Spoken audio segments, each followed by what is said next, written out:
파송받고 돌아온 제자들과 함께 예수님은 하나님 나라의 일을 가르쳤고 병든 자를 고치셨습니다. 날이 저물자 제자들은 무리들이 가까운 곳을 찾아 스스로 먹고 유할 곳을 구하게 하자고 하지만 예수님은 제자들에게 너희가 먹을 것을 주라고 하였습니다. 그러나 이들이 가진 것은 떡 5개와 물고기 2마리였죠. 남자 5,000명이 먹기에는 턱없이 부족했습니다. 그럼에도 불구하고 예수님은 그것을 가지고 축사하고 떼어서 제자들에게 나누어 주도록 하였고 무리들이 배불리 먹고 남은 조각을 12광주리에 채울 만큼 풍성한 잔치를 벌이셨습니다. 그 후 따로 기도하시던 예수님은 제자들에게 무리가 나를 누구라고 하느냐라고 물었습니다. 세례 요한이다, 엘리야다, 옛 선지자 중에 하나이다 라고 답합니다. 이는 이스라엘이 구약의 오래된 약속, 이 약속이신 메시아를 기다렸다. 하지만 예수님을 기다려왔던 그 메시아로 올바로 인식하지는 못했다라는 것을 보여줍니다. 그리고 다시 제자들에게 묻습니다. 너희는 나를 누구라 하느냐? 이때 베드로가 이렇게 대답합니다. 하나님의 그리스도이십니다. 이런 베드로의 이해는 당시 보편적인 유대인들이 그랬던 것처럼 이 유다를 로마의 손에서 구원할 정치적인 왕으로 이해했습니다. 하지만 예수님을 그리스도다, 즉 메시아로 고백한 것은 올바른 고백이었죠. 그러나 부족한 제자들의 인식을 바로잡고자 자신이 감당하게 될 삶, 고난, 거절, 거부, 죽음, 그리고 다시 살아나심을 가르쳤습니다. 예수님을 메시아로 고백하는 이들이 따라야 할 삶의 고백이었죠. 이 고백을 따라 자기를 부인하고 자기 십자가를 짊어지라. 그리고 그런 삶을 살아갈 때 반드시 승리와 영광을 얻게 되는 길이다. 그들이 구하는 나라가 바로 이런 나라이다 라고 예수님은 제자들에게 가르쳤습니다. 그리고 27절에 이 제자들에게 알다가 모를 이야기를 한마디 합니다. 여기 서 있는 사람 중에 죽기 전에 하나님 나라를 볼 자들도 있다. 그러면 이들 중 누가 죽기 전에 하나님 나라를 볼까요? 그리고 그들이 보게 될 하나님 나라는 어떤 나라일까요?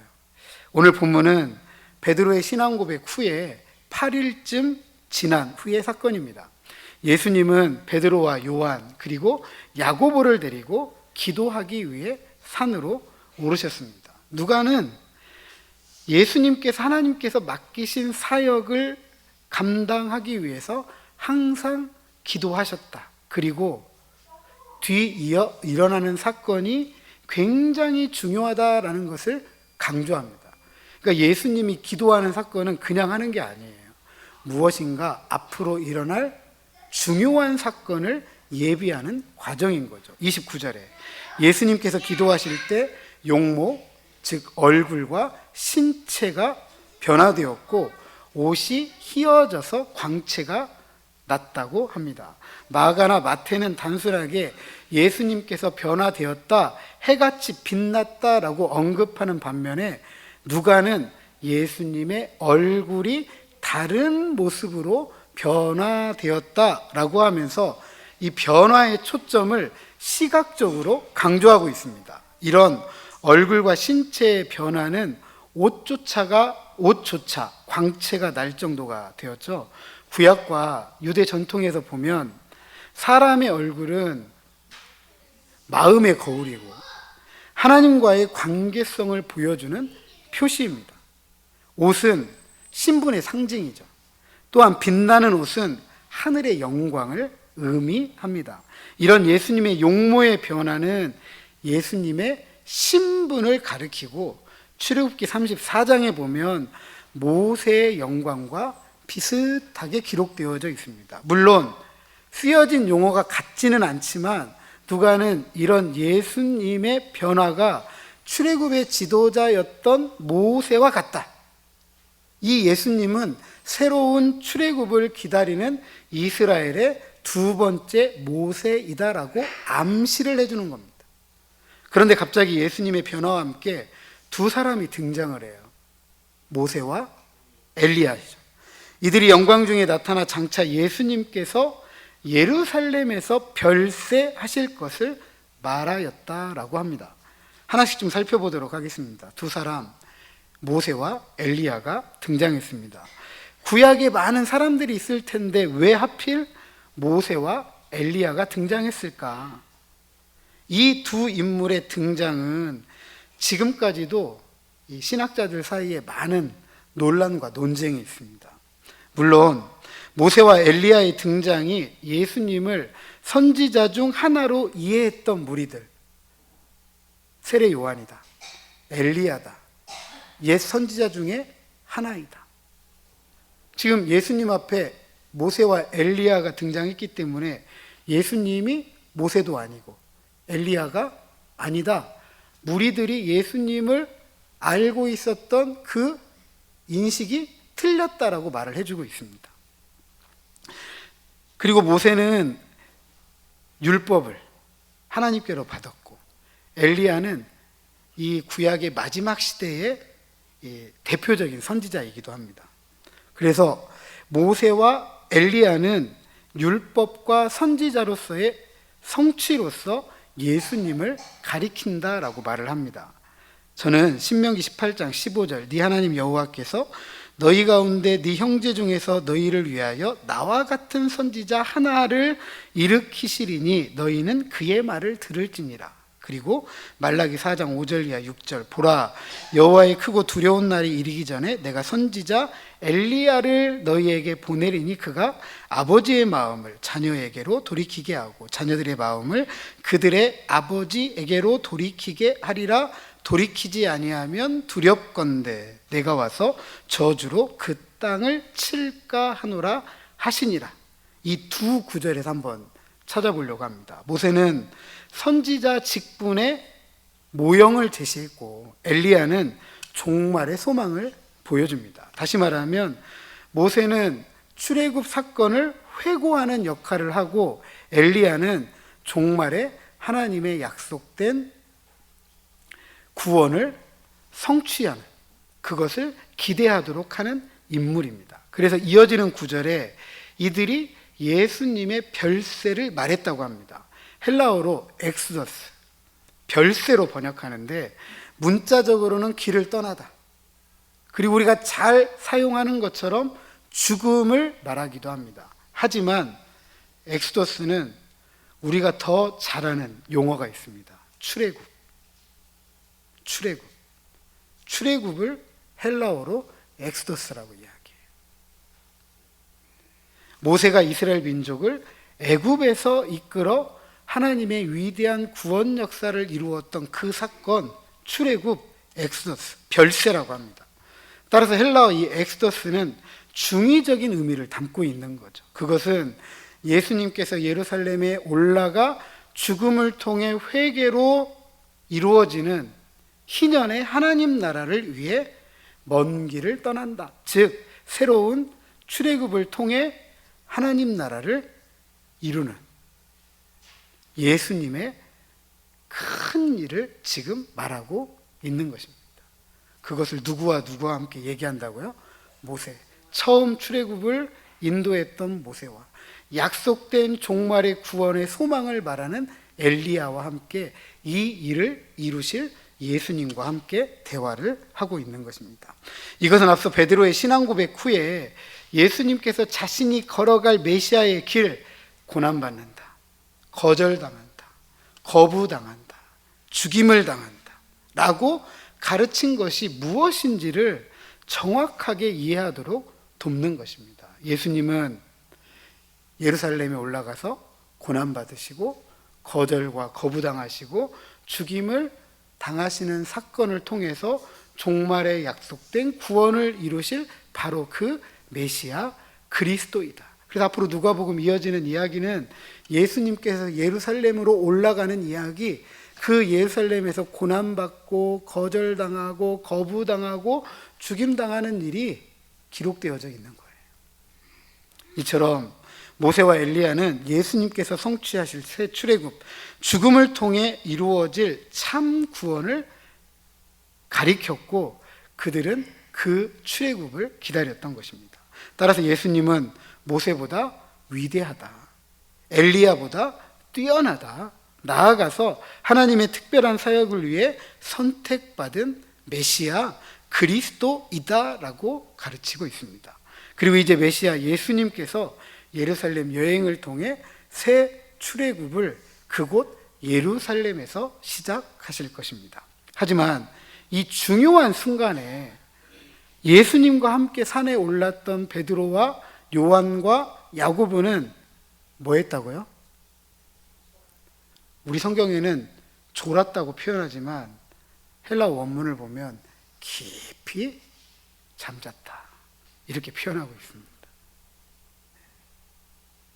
그리고 마태와 마가는 이 상황을 잘 설명하지 않아요.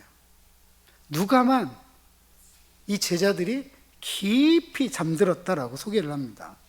이런 상황의 전개가 우리가 잘 아는 것처럼 베드로가 자기도 모르는 소리를 말하는 이런 장면을 만들어낸 거예요. 깊이 잠들었던 세 제자들이 깊은 잠에서 깨어났습니다. 그들 앞에는 예수님께서 영광스럽게 변화된 모습과 함께 두 사람, 모세와 엘리야가 선 것을 보았습니다. 추측컨대 세 제자들은 예수님과 이 모세와 엘리야가 나누었던 예루살렘에서의 예수님의 별세에 대한 이야기를 아마 듣지 못했을 거예요. 그리고 본문에는 또 이들이 그 이야기를 들었다라고 하는 언급도 없습니다. 단지 이 산에서 벌어진 사건의 아주 일부만을 목격을 한 거죠. 이처럼 메시아의 삶, 고난, 거절, 거부, 죽음으로 특징되는 이 예수님의 사역을 듣지 못한 채 일부 보는 것만으로는 메시아로서의 예수님을 올바로 이해할 수 없었을 것입니다. 33절에 베드로가 그러는 것처럼 듣지 않고 보는 것으로는 자기도 알지 못하는 말을 거리낌 없이 이야기하는 무지함을 드러내기 때문입니다. 그래서 성경은 거듭해서 이런 말씀을 강조합니다. 들으라.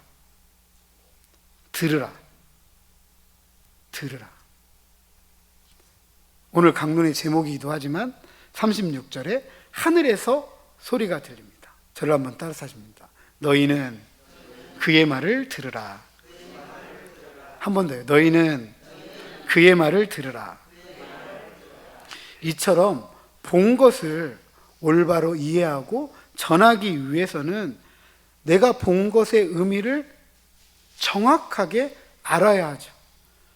정확하게 알아야 되기 때문에 특별히 우리는 땅끝까지 이르러 내 증인이 되라는 전도자들이잖아요.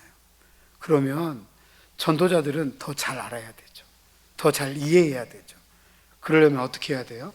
하나님의 말씀을 들을 줄 알아야 돼요. 그럼에도 불구하고 세 제자들은 이로써 예수님께서 약속하셨던 것, 메시아의 고난, 거절, 거부, 죽음을 따른 제자의 도, 자기를 부인하고 자기 십자가를 짊어지고 주님을 따르는 신실한 자기 백성에게 보증한 약속, 여기 서 있는 자 중에 죽기 전에 하나님 나라를 볼 자들도 있다. 바로 그들 중에 예수님과 함께 산에 오른 베드로와 요한과 야고보가 하나님의 나라를 본 것이죠. 극히 일부이지만 베드로와 요한과 야고보는 하나님 나라의 극히 일부분이지만 이 하나님 나라를 보았기 때문에 예수님께서 가르쳐 주셨던 말씀, 자기를 부인하고 자기 십자가를 짊어지고 나를 따르라 라고 하셨던 이 명령 따를 수 있는 거죠. 아, 예수님이 우리에게 주고자 하시는 나라가 이런 나라이구나. 그걸 누가 봤죠? 제자들이 봤잖아요. 이 세 명의 제자들이. 그러니까 이 세 명의 제자들은 누가 뭐라고 해도 예수님과 함께 이 길을 걸어갈 수 있는 거죠. 그런데 문제가 아까 있었잖아요. 어떤 문제죠? 본 것이 어떤 의미인지를 잘 알아요, 몰라요? 잘 몰라요. 따라가긴 따라가는데 알고 따라가는 게 아니라 잘 모르고 따라가는 거예요. 그래서 결국 베드로와 제자들은 예수님께서 저 십자가의 길, 고난의 길, 죽음의 길 걸어갈 때 어떻게 하죠? 끝까지 못 따라가는 거죠. 끝까지.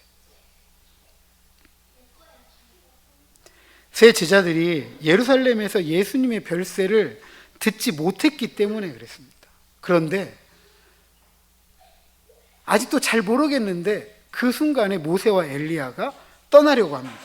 이때 베드로가 자신이 하나님 나라를 본 이날, 이 사건을 기념하기 위해, 아니 이 순간을 조금이라도 연장하기 위해서 주를 위해서, 모세를 위해서, 엘리야를 위해서 초막 셋을 짓겠습니다 라고 이야기를 합니다. 제안을 합니다. 베드로의 이런 반응은 초막절에서 기인한 것이죠. 초막절은 출애굽을 상징합니다. 출애굽한 이스라엘 백성들이 광야 40년의 여정을 지나면서 하나님께서 자기 백성을 구원하셨다.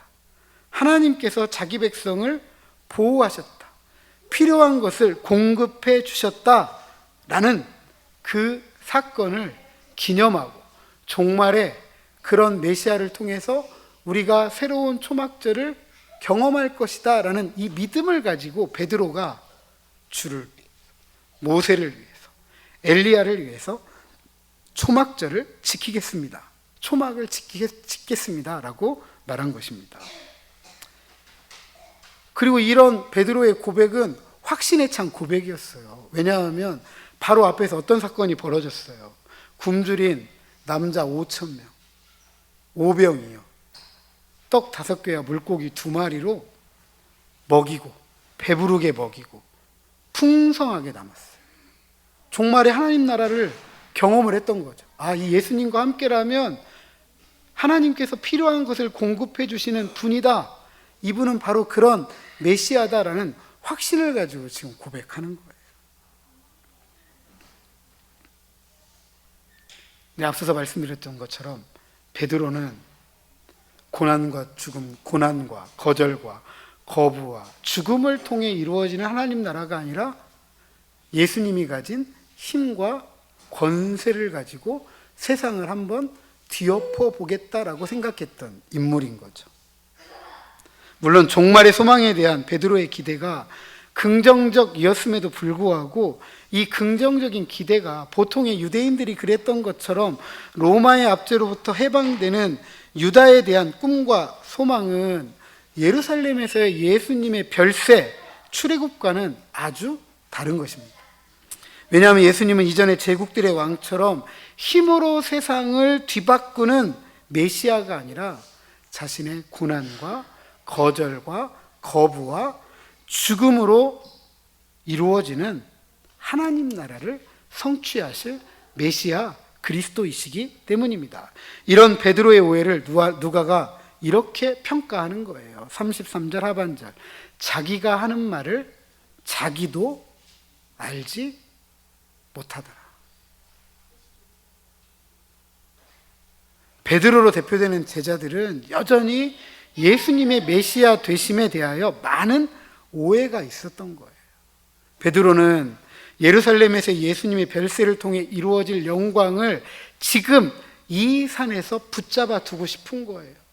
그렇다면 이런 오해를 불식시키기 위해서 제자들이 예수님의 메시아 되심의 올바른 이해를 위해 더 들어야 될 것이 무엇일까? 이들이 듣고 알고 믿고 깨달아야 될 게 무엇일까?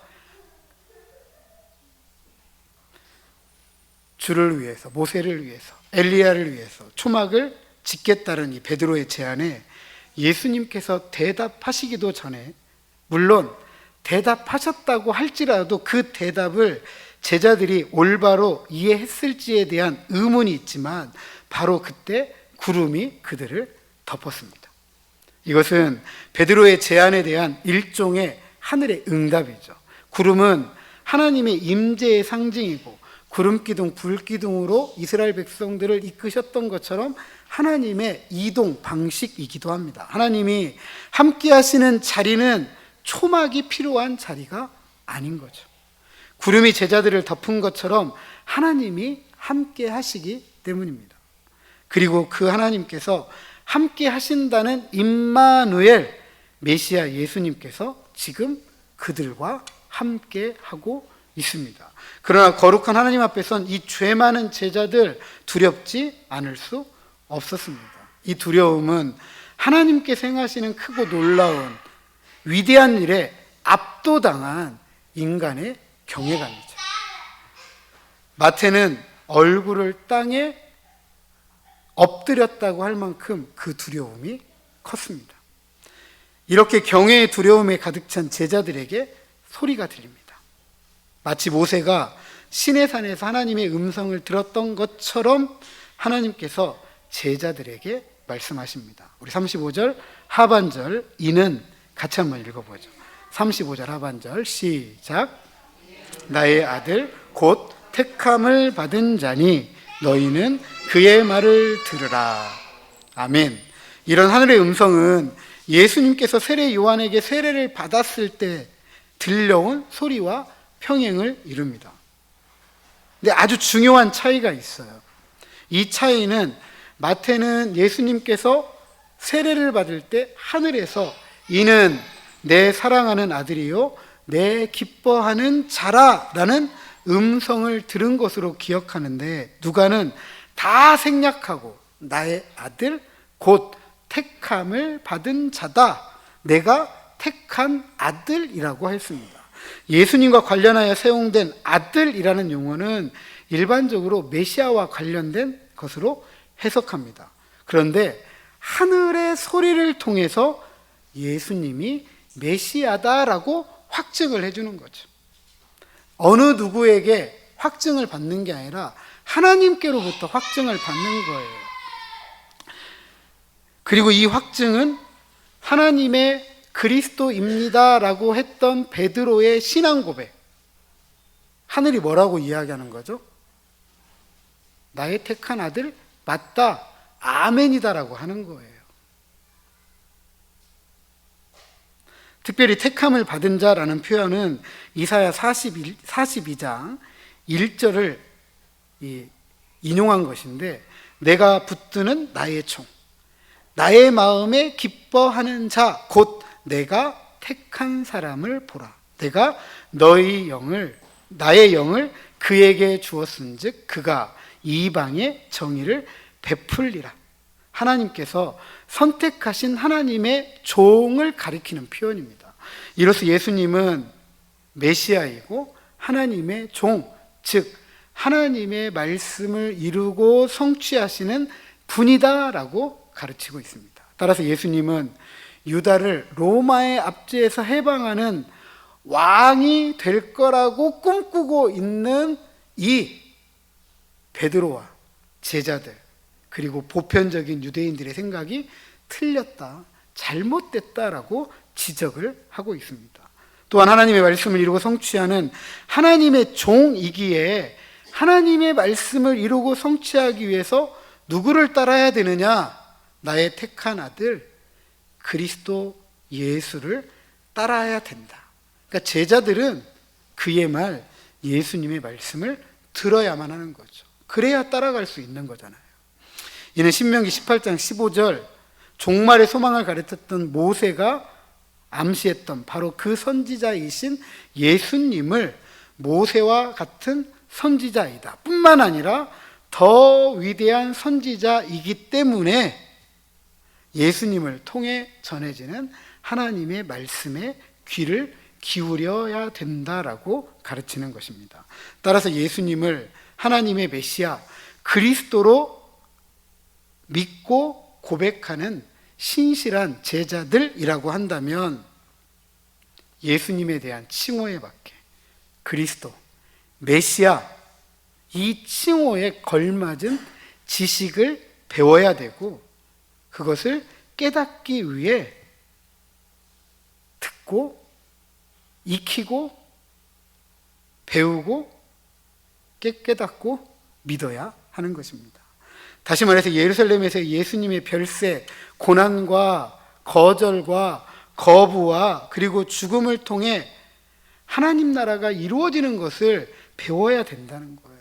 그 가르침에 귀를 기울여야 한다라는 사실입니다. 이렇게 소리가 그치자 구름은 걷히고 제자들의 눈에는 예수님만 보였습니다.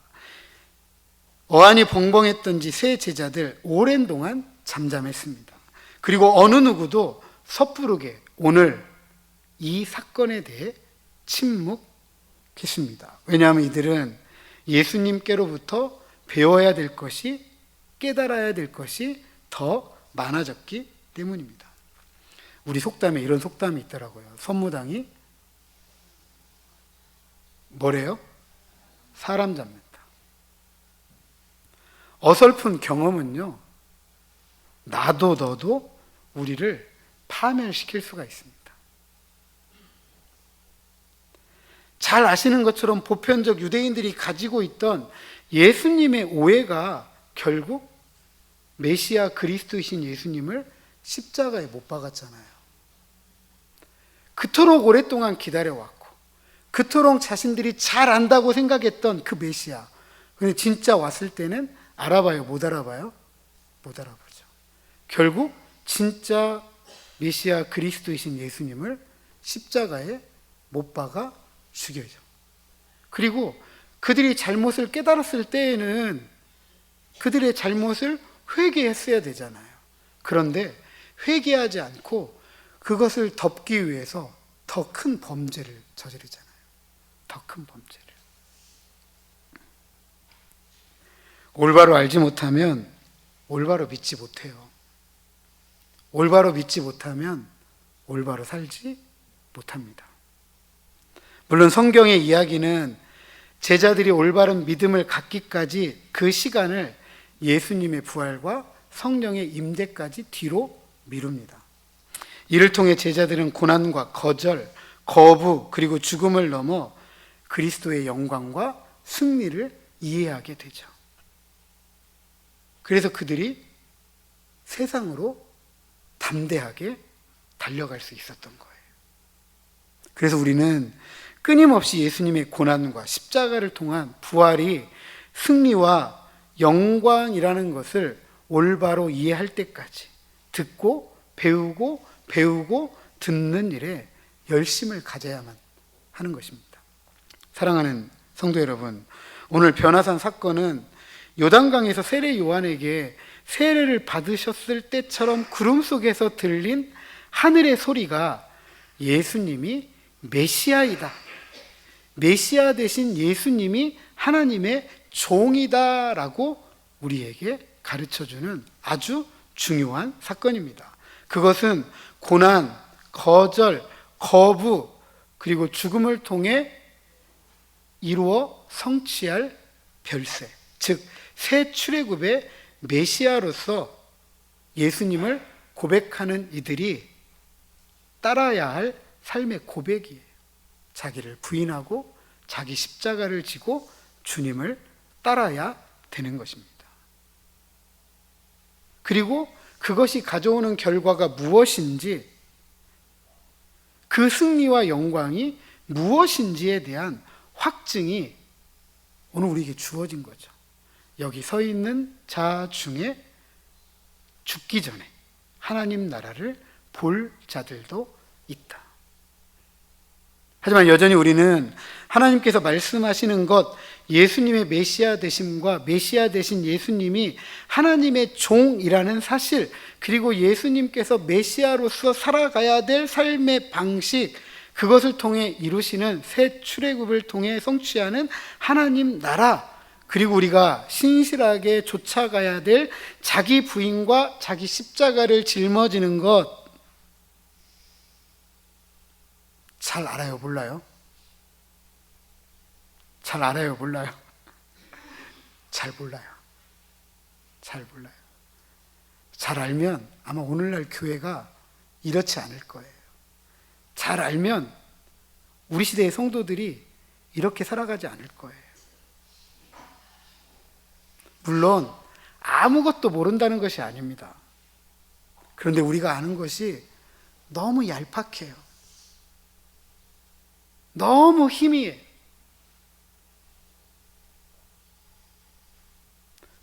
이런 무지함 때문에 나는 괜찮고 나는 잘하고, 이거 누가 그랬던 거죠?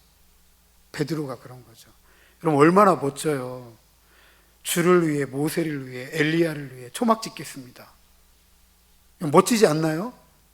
우리가 꿈꾸는 일이잖아요. 그런데 뭐라고 평가받죠? 자기가 하는 말을 자기도 모르더라. 우리 눈에 보기에 좋은 것들이 다 괜찮은 거 아니에요. 다 좋은 거 아니에요. 누가 괜찮고 누가 좋은 거예요? 그냥 내가 괜찮고 내가 좋은 것뿐이죠. 내 신앙생활은 나 좋자고 하는 거 아니에요. 나 괜찮자고 하는 거 아니에요. 신앙생활은 하나님의 약속된 말씀을 이루고 성취해 가는 거예요. 그래서 내가 하고자 하는 말에 귀를 기울이는 것이 아니라 하나님께서 우리에게 주시는 말씀에 귀를 기울여야 되는 거예요. 하나님은 오늘도 우리들에게 말씀하십니다. 저를 한번 따라 하십니다. 너희는 그의 말을 들으라. 한 번 더 하시죠. 너희는 그의 말을 들으라. 우리는 모세와 엘리야로 상징되는 율법과 선지자의 마침인 예수님의 말씀에 두 귀를 종긋 세우고 들어야 돼요. 물론 우리 성경에는 그렇게 쓰여 있지 않지만 시편에 다윗의 고백을 들어보면, 좀 문자적으로 번역해 보면 이런 표현이 있습니다. 다윗은 주님의 말씀을 듣기 위해서 이렇게 표현해요. 곡괭이를 휘둘러서라도 내 귀에 귀지를 파달라고.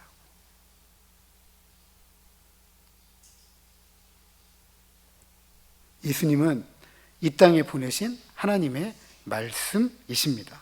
그러기에 듣고 배우고 믿고 깨달아야 되는 거죠.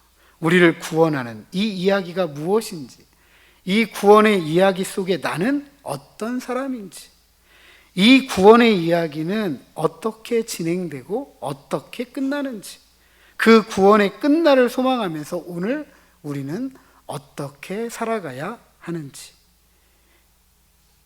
이런 것들에 대해서 성경을 통해 들어야 되고 배워야 되고 믿어야 되고 깨달아야 돼야, 깨달을 때에 우리가 올바로 신앙생활을 할 수 있어요. 만약 이런 질문에 우리가 답을 하지 못한다면 오늘 우리 시대가 경험하는 것처럼 교회나 많은 성도들은 세상과 별 다를 바 없이 살아갈 거예요. 오늘날 교회가, 성도들이 세상 사람들로부터 손가락질 당하는 건 다른 거 아니에요. 훨씬 더 높은 수준의 도덕적 수준을 요구받는데 별다를 바가 없다는 거예요. 도찐개찐, 니캉대캉. 무엇을 보고 무엇을 듣고 무엇을 배우겠느냐는 거죠. 이런 시대에 우리가 진심으로 하나님의 말씀을 따라가는 신실한 그리스도의 제자라고 한다면 저는 바뀔 거라고 생각이 돼요. 아직도 교회 안 나가? 아직도 예수 안 믿어? 아직도? 이런 이야기들의 씨를 심는 우리가 된다라고 한다면 우리의 신앙생활이 얼마나 자부심이 있을까요? 얼마나 큰 자부심이 있겠어요. 너무 당당하잖아요. 그리고 말하고 싶잖아요. 말하고 싶잖아요. 그분의 말씀을 듣고 배우고 믿고 깨닫는다면,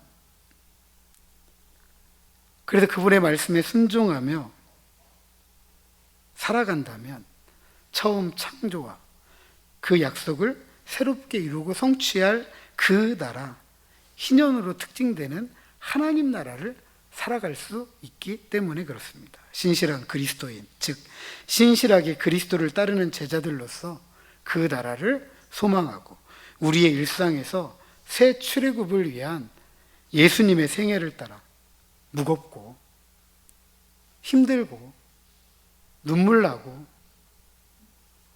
아플 수 있지만 그런 삶을 선택하며 자기를 부인하고 자기 십자가를 지면 그리스도의 승리와 그리스도의 영광이라는 복된 삶이 우리에게 주어져 있다라는 것. 이 삶을 꼭 기억하고 오늘도 그분의 말씀을 듣고 신실하게 그분이 걸어가셨던 길을 힘차게 걸어가는 저와 여러분 우리 모두가 되시기를 주님의 이름으로 축복합니다.